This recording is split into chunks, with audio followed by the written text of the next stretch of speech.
On today's episode, we're answering the question, no, we're not, because I'm on the wrong damn outline. It's very possible that people will unsubscribe. The harsh truth is that people are going to unsubscribe almost every time you make an offer. That's just how it is. You're going to get one or two unsubscribes. And the reason is that they realize you're going to ask them for stuff. So, there are strategies to get around that. One of them is to train your list from the beginning to expect offers from you. You don't ever give without an ask, even if the ask is something as simple as click reply and let me know what you think.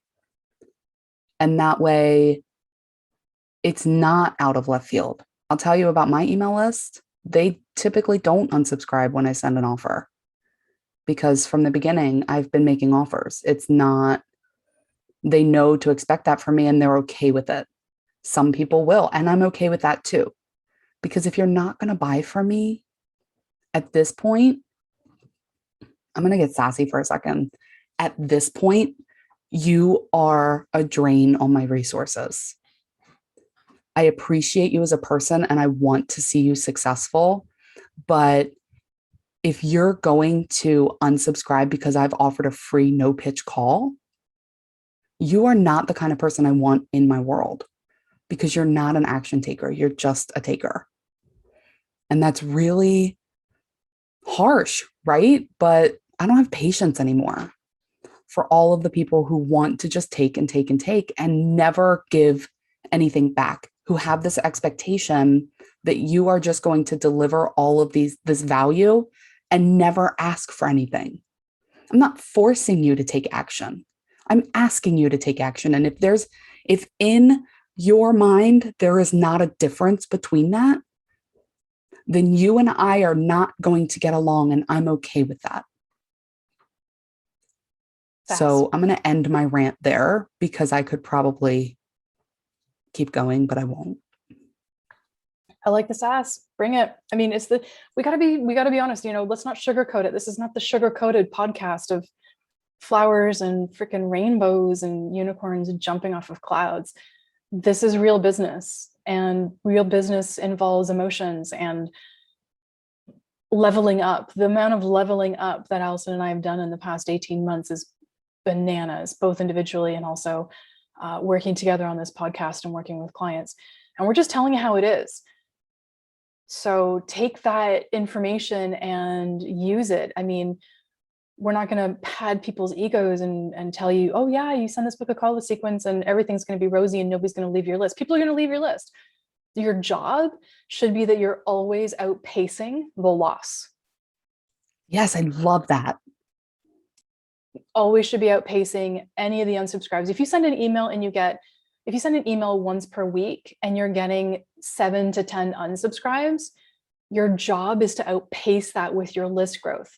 It doesn't mean you have to get 7 to 10 subscribers per day. It means that you should be appearing with enough consistency on podcasts and other opportunities that you're outpacing the people who are leaving. And that's going to help keep your list replenished, because there is a little bit of a freak out level when you see your list go from whatever number it is because you've grown it, you've done a list builder, you've been working on it, and then you send out an email and you see X amount of people leave. There is a little bit of a holy crap, what just happened moment, but you kind of get used to it, and you need to adopt or try and adopt the attitude that Allison has. The first time I sent out my book a call sequence, oh Lordy, did I ever freak out, because Allison's like, no, just send it. And I sent it, and I did have unsubscribed. I even had somebody report me as spam saying, I didn't ask for these emails. I'm like, yeah, dude, you did. You're on my list and you've been on my list. You know what I mean? Like, I was just like, okay, whatever. But you are going to get, you have to mentally say exactly what Allison said. Like, you're not my people, and I'm okay with that. Go in peace, have a nice life. Wish you all the best, whatever that's going to be. And Jenny's rant here. No, I remember that. And you were freaking. And I was like, dude, they weren't going to buy from you anyway. Lovingly let them go. All right. So we've been teasing it. It's a book a call sequence. It has 6 emails in it. Why 6? Why not 1? Don't ever just send one. Guys, don't ever just send one. Oh, you mean like we saw yesterday in a potential, yeah. We have a potential client, literally one email, Yep. and is wondering why nobody's buying. Yep. Look, not everybody's going to see it. Promo inboxes are full, promotions tabs are full. Not everybody's going to see every email, and that's okay. It's just like with social. They don't see every social post either. Okay, but why 6? Why not 5? Why not 4? Why 6? Because that's how many I mapped out. So, okay, got it. I'm just wondering if there's like a magical, I'm asking for the audience's sake. I'm just wondering if there's a magical reason why it's 6 and not 5, or, is 3 too little? Is 5 just almost right? Is 6 like the perfect Goldilocks, and is 7 too many? So 7 is not too many if you have the content for it, but I'm going to talk about our little hack to get more people's eyes on your emails. Okay. And that's going to actually make this feel more Okay. like more emails. Okay. So the first email is the introduction to the idea that they're currently doing something alone and they don't need to.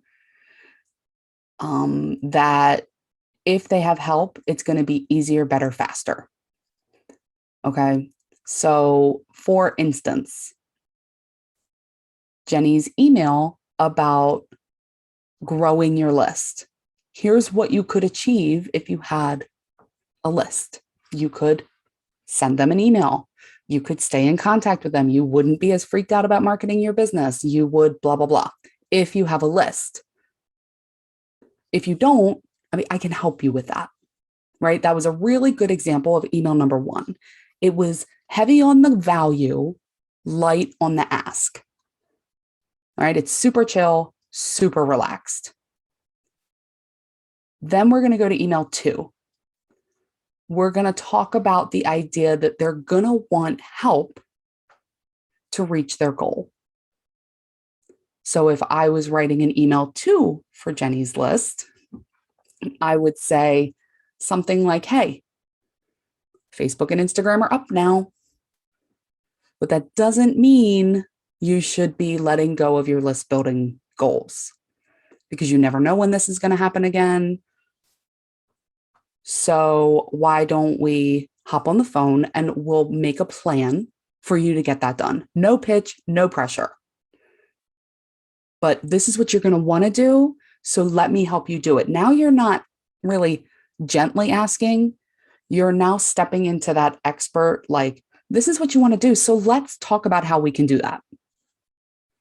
You're just kind of inserting yourself onto their team. Okay. In email 3, now is where we're going to give them more information about what's going to happen on that call. Because some people aren't going to book if they don't know what it's going to look like. They want to make sure that it's not going to be a waste of their time, because how many times have you signed up for the most incredible webinar ever to find out it's 53 minutes of fluff and 2 minutes of content? What is wrong with us? We have the giggles.